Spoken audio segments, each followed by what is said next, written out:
La collection High-Tech Challengers, c'est Concorde, un avion de rêve qui tous les jours franchit l'Atlantique à plus de 2 fois la vitesse du son. Autre magazine de la collection, le monde insolite des robots, qui peu à peu nous envahissent un peu plus dans notre vie quotidienne. High-Tech Challengers, c'est aussi le TGV et un voyage époustouflant à 515 km/h. La haute technologie en vidéo, c'est bien sûr l'espace et tous ces satellites qui gravitent nuit et jour au-dessus de nos têtes.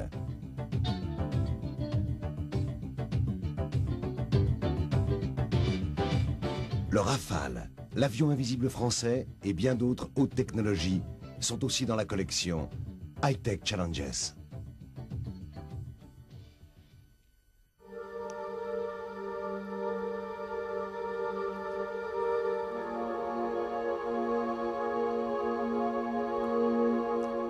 Reconstituer et reproduire à l'infini les mouvements les plus sophistiqués, c'est bien là tout l'enjeu et toute la difficulté de la robotique.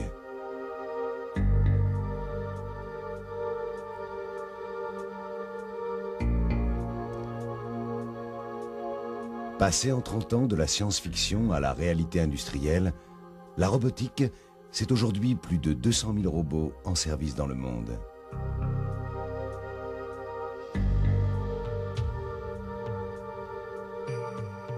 Les robots et leurs cousins germains les automates font désormais partie de notre vie quotidienne. Ils assemblent, construisent, conduisent, parlent, se déplacent et reconnaissent même les formes qu'on leur présente ou le milieu dans lequel ils évoluent.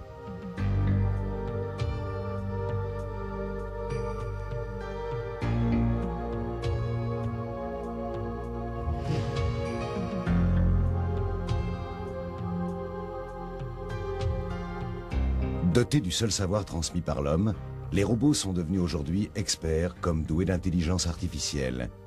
C'est dans ce monde insolite et extraordinaire que nous allons maintenant pénétrer.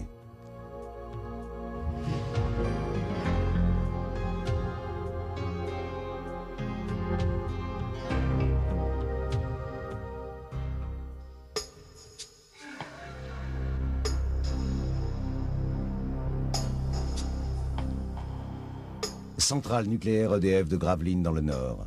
6 tranches de 900 MW chacune. Une des 50 centrales françaises de la filière réacteurs à eau pressurisée.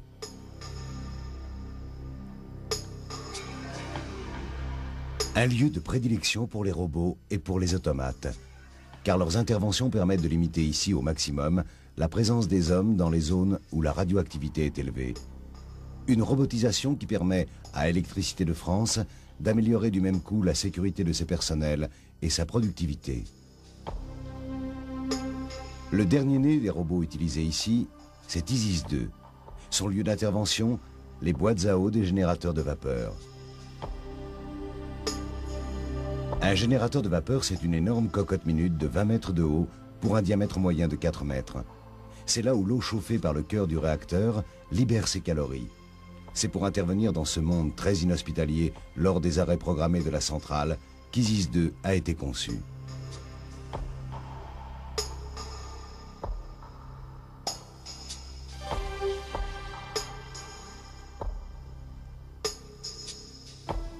Développé par Hispano-Suiza pour le compte d'EDF, Isis 2 c'est un robot porteur d'outils de près de 5 mètres de long, possédant 8 degrés de liberté.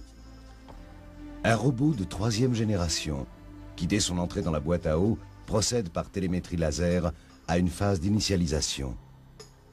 Au cours de celle-ci, il va reconnaître les lieux dans lesquels il va devoir évoluer, identifier son environnement et comparer la topographie réelle à celle qu'on lui a apprise.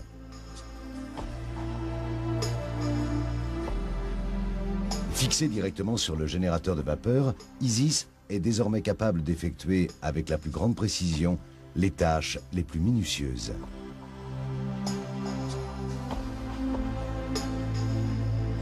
Ici, la pose d'une pièce appelée contre-anneau, permettant de fixer une nouvelle génération d'obturateurs sur la tuyauterie, garantissant ainsi la parfaite étanchéité du circuit primaire de la centrale lors des interventions dans le générateur de vapeur. Cette opération très délicate, comme toute intervention en centrale nucléaire d'un homme, d'un robot, d'un outil ou des trois à la fois, doit être répété de nombreuses fois et approuvé dans un centre DF spécialisé appelé CEDIC, car en configuration réelle, il n'y a pas le droit à l'erreur. La précision d'ISIS 2 est étonnante.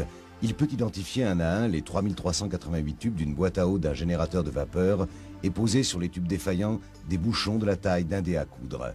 Mais déjà, chez Hispano-Suiza, on envisage de mariniser ISIS 2 afin de pouvoir intervenir automatiquement et en toute sécurité dans les piscines des centrales nucléaires.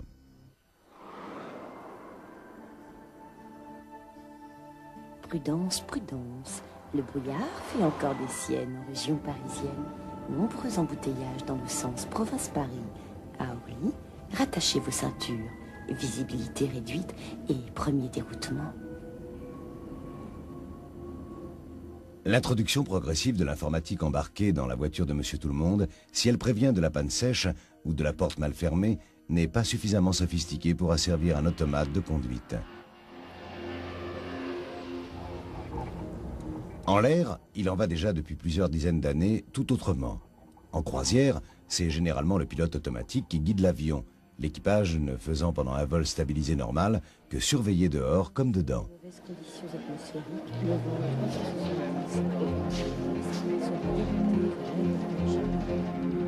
Ce sont de véritables ordinateurs de bord asservis à des sortes de gyroscopes appelés plateformes à inertie qui guident et maintiennent l'avion dans les 3 dimensions. Des automates agissant sur les gouvernes et sur les commandes des réacteurs.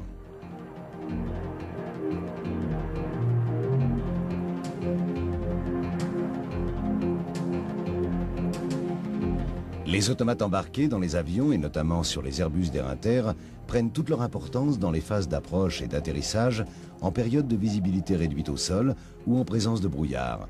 Une procédure appelée ILS ou atterrissage aux instruments.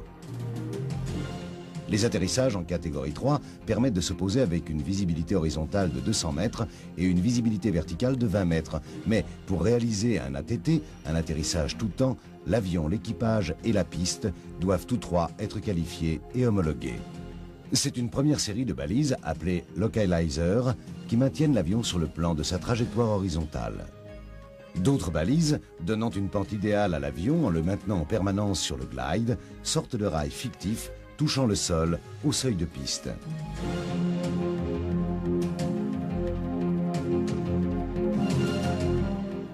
Les deux combinés permettant à l'avion de réaliser un atterrissage entièrement automatique.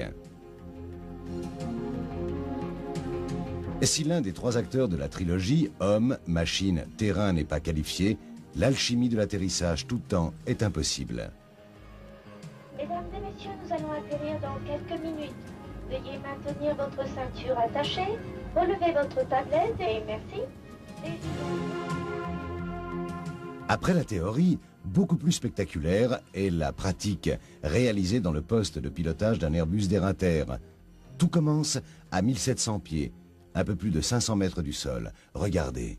La hauteur marqueur. En ligne, Air Inter Lima Bravo, on passe la hauteur marqueur. Air Inter Lima Bravo, autorisé à atterrissage, piste 07, RVR 125 et 125 mètres, rappelé au sol ou en remise de gaz.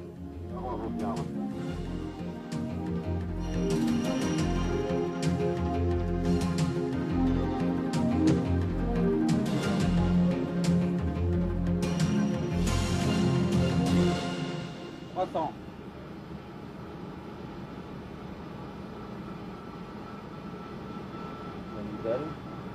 200. 150. 100. 80. 50. 40. 30. 20. 10. On la route. 120 nœuds. 100 nœuds. En 20 ans, les équipages d'Air Inter ont réalisé plus de 6000 atterrissages comme celui-ci, un record mondial.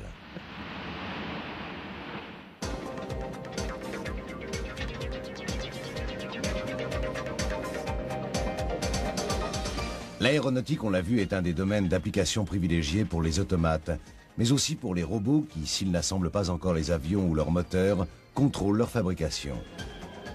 Ici, ce sont des éléments des réacteurs CFM56 construits par la SNECMA qui vont être passés à la loupe, ou plus exactement radiographiés, avant d'être montés.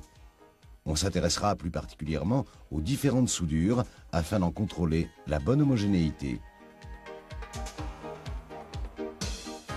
Cobra, c'est le nom de ce robot de contrôle radiographique de pièces à géométrie complexe développé par Hispano-Suiza. Cobra vient chercher un par un les films dans leur conteneur plombé et les place sur la zone exacte à examiner.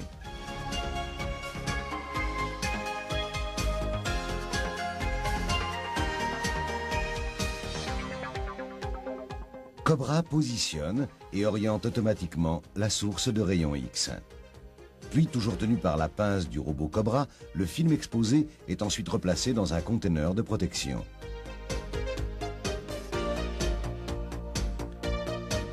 L'opération totale ne durera que 45 secondes. Cobra permet un contrôle non destructif de toutes les grandes pièces très sophistiquées fabriquées par les industries aéronautiques ou nucléaires. Il peut effectuer tout type d'examen, radiographique, par rayon X ou endoscopique.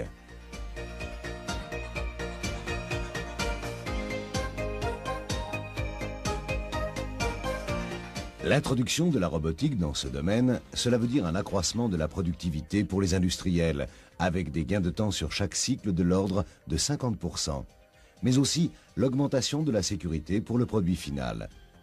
Un argument à ne pas négliger quand il s'agit comme ici d'un réacteur d'avion. Il est inutile de rappeler qu'en production, les robots sont depuis déjà bien longtemps passés maîtres dans le contrôle de la qualité.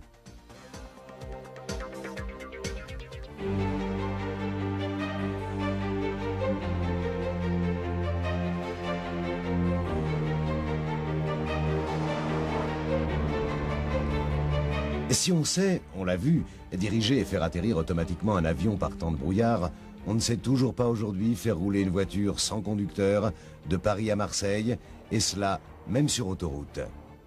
Et pourtant les projets les plus fous ne manquent pas.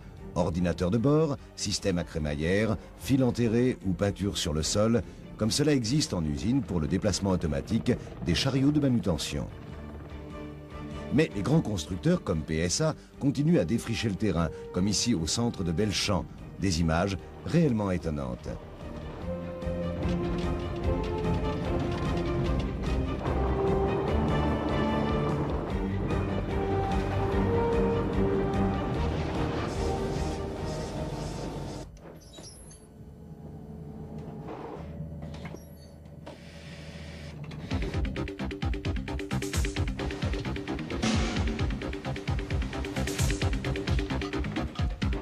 L'industrie automobile mondiale, confrontée à la concurrence japonaise, est aujourd'hui très grosse consommatrice de robots. Pilotés par des systèmes informatiques de plus en plus perfectionnés, les robots peuvent être programmés pour exécuter les tâches les plus diverses. Manutention, transfert ou conditionnement de pièces mécaniques, assemblage et soudage électrique par point ou à l'arc, montage, peinture ou découpe au laser. Le monde privilégié des robots, c'est celui des tâches dangereuses, pénibles ou répétitives.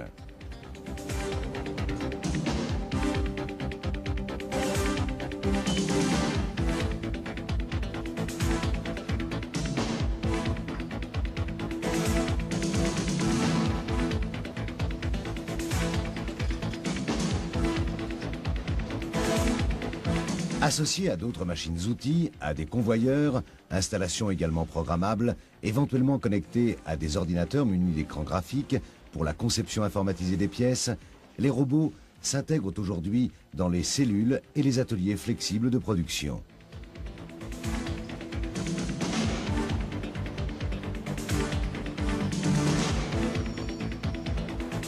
Le travail robotisé, contrairement aux idées largement répandues, n'est pas un travail à la chaîne réalisé par des robots imbéciles, mais bien une nouvelle conception très souple des moyens à mettre en œuvre pour produire au moindre coût.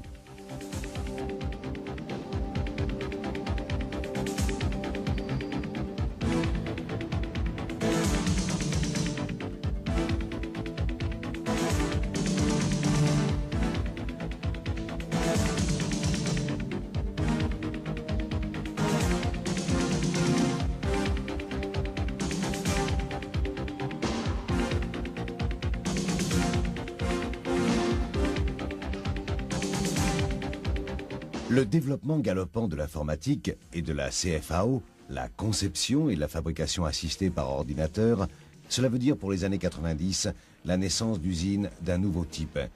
Des usines, cette fois entièrement automatiques, gérées par des réseaux d'ordinateurs interconnectés, assurant seuls des productions programmées.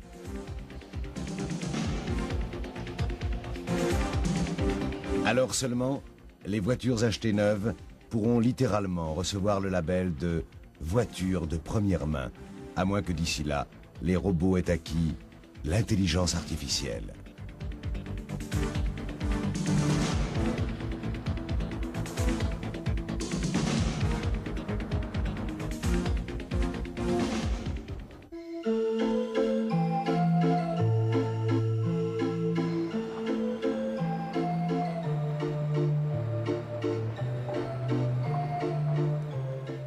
Les mécanismes utilisés pour actionner ces machines foraines sont réellement d'une autre époque par rapport à ce qui se passe ici dans le sous-sol de l'île.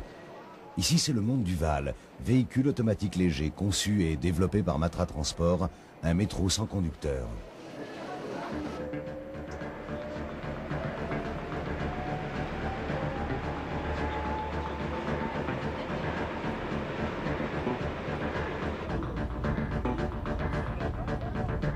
L'automatisation en matière de transport, c'est avant tout la recherche de la sécurité maximum, confiée à toute une batterie d'ordinateurs, de microprocesseurs et même de véritables capteurs intelligents, corrigeant eux-mêmes leurs erreurs. Toute une infrastructure informatique conçue pour assurer à l'ensemble du système une fiabilité optimale de fonctionnement.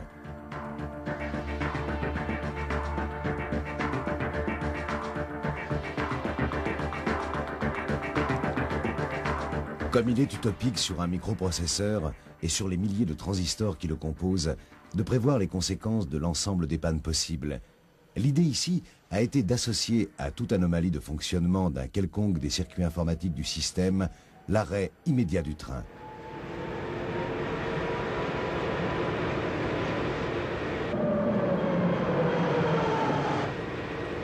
Après une période de tests, d'essais et de qualification, le VAL de Lille a transporté depuis sa mise en service en 1983 plus de 250 millions de passagers, sans aucun accident. Dans le poste de contrôle et de commande, les opérateurs suivent en temps réel la bonne marche globale de l'ensemble du réseau. La règle étant qu'en fonctionnement normal, le personnel d'exploitation n'intervient pas.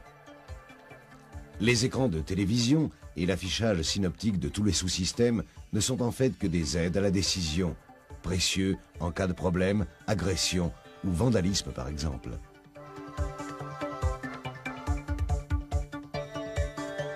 Pour surveiller l'ensemble, un système appelé télésupervision, 400 caméras placées au point stratégique, mais aussi un véritable réseau de télémesures permettant l'intervention à distance et la détection automatique des anomalies. Anomalies sur l'un quelconque des véhicules, mais aussi sur les sous-systèmes, que ce soit la billetterie, les escaliers mécaniques ou les portes palières. Le VAL de Lille, c'est pour les passagers une rame automatique toutes les 1 à 3 minutes, et cela 20 heures par jour. Le métro automatique, c'est aujourd'hui aussi en France Orly-Val, une desserte à 50 km/h de l'aéroport parisien. Et puis, à partir de 1993, Toulouse, Bordeaux, Rennes et la ligne numéro 2 de Lille pour Roubaix et Tourcoing. Des métros automatiques aux couleurs françaises, ici à Jacksonville en Floride, à l'aéroport de Chicago, à Taïwan ou à Turin en Italie. Des robots appelés VAL, véritable vitrine de la haute technologie made in Europe.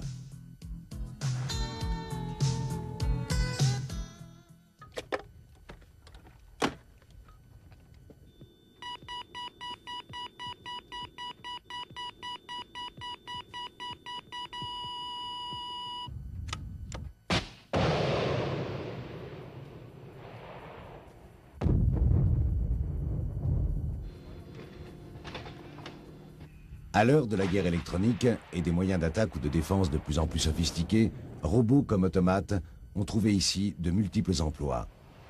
Les avions de chasse répondent aujourd'hui à la voix de leurs pilotes. Les radars embarqués fixent eux-mêmes la trajectoire idéale à suivre. Les missiles guidés ou non par laser font mouche à tout coup.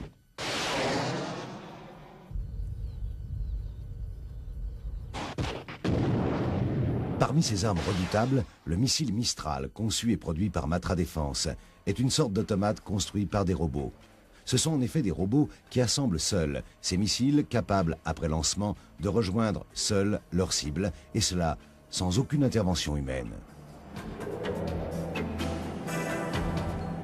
Une chaîne d'assemblage unique en Europe, et probablement aussi au monde, qui assure automatiquement sur la partie pyrotechnique du missile toute une série d'opérations.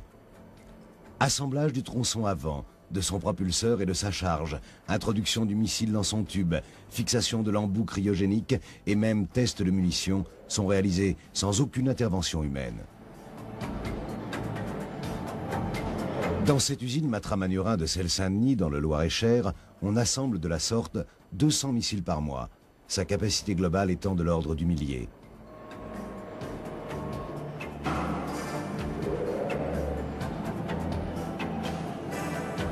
Toute une série de manipulations automatiques contrôlées par un ensemble de caméras vidéo surveillant les points sensibles des installations.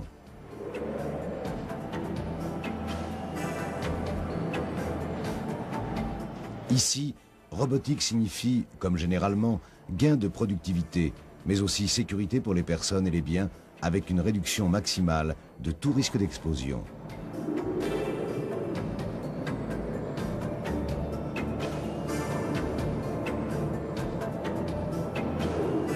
Des robots privés de la parole, ce qui contribue à renforcer très largement la confidentialité du programme Mistral, un programme stratégique.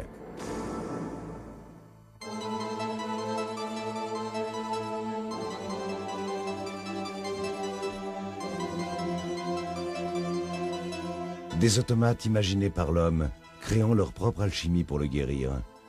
On est bien loin aujourd'hui de ces uniques remèdes fournis par la nature, seule bouée de sauvetage sur l'océan de la souffrance, de la maladie, de la vieillesse et de la mort. Des molécules qui s'assemblent, se marient ou se désunissent secrètement dans les mémoires glacées des automates, et puis une nouvelle naissance, un nouvel espoir. Le liquide même de la vie, le sang, passe lui aussi avant d'être transfusé par les senseurs des automates, et leurs yeux perçants comme des lasers qui le déshabillent, le mettent à nu, à la traque de la moindre impureté.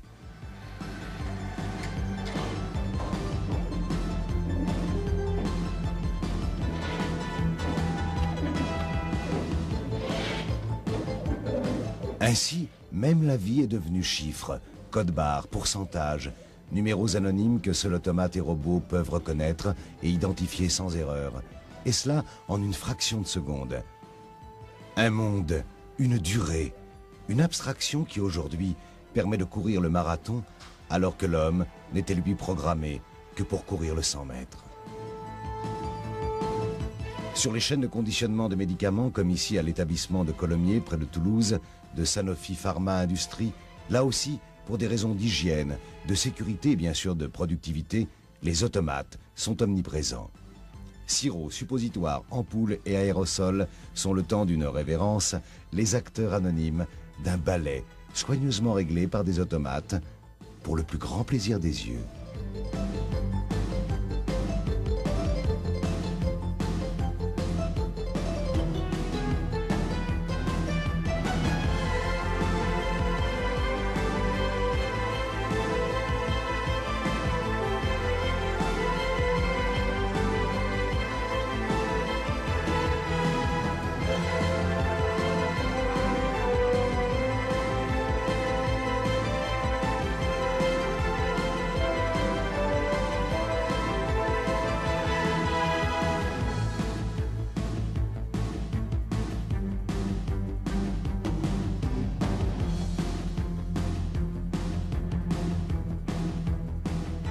Mariage harmonieux et précis du contenu et du contenant. Symphonie achevée, imaginée par l'homme, mais exécutée par des centaines d'automates en des millions de mesures parfaitement identiques.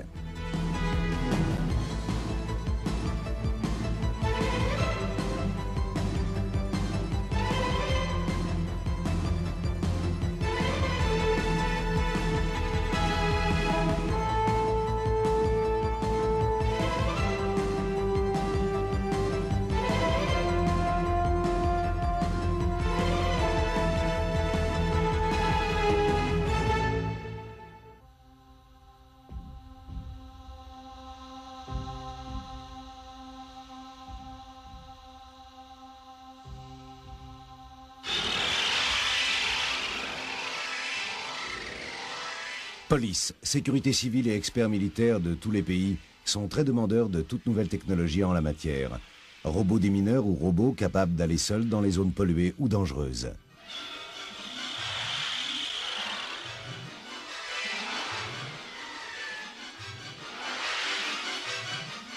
Comme les deux androïdes de la guerre des étoiles, les robots aujourd'hui sont mobiles et autonomes et peuvent se déplacer quel que soit le terrain rencontré.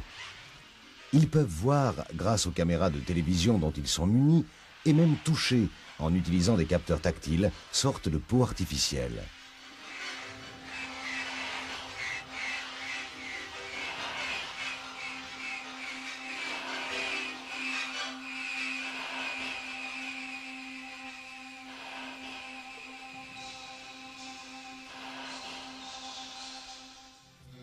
L'étape qui reste ici encore maintenant à franchir dans le secret des laboratoires est celle de l'intelligence artificielle dont on est en train de doter ces robots. Mais pour des raisons facilement compréhensibles, les scientifiques en la matière sont peu bavards.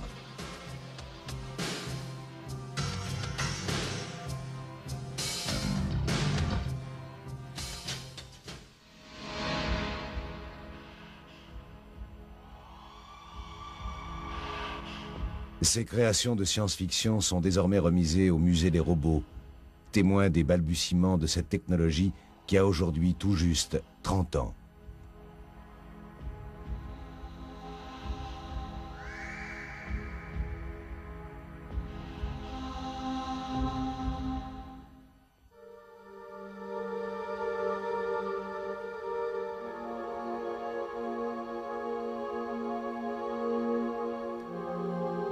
Dans les stations orbitales du futur, hommes et robots cohabiteront.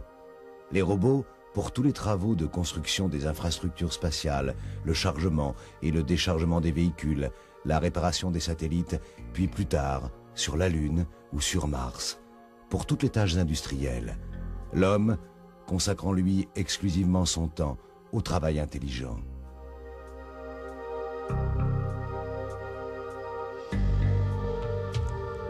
L'homme, ainsi libéré par les robots de toute contrainte matérielle dans sa vie quotidienne, devra alors prendre garde de ne pas devenir à son tour leur esclave.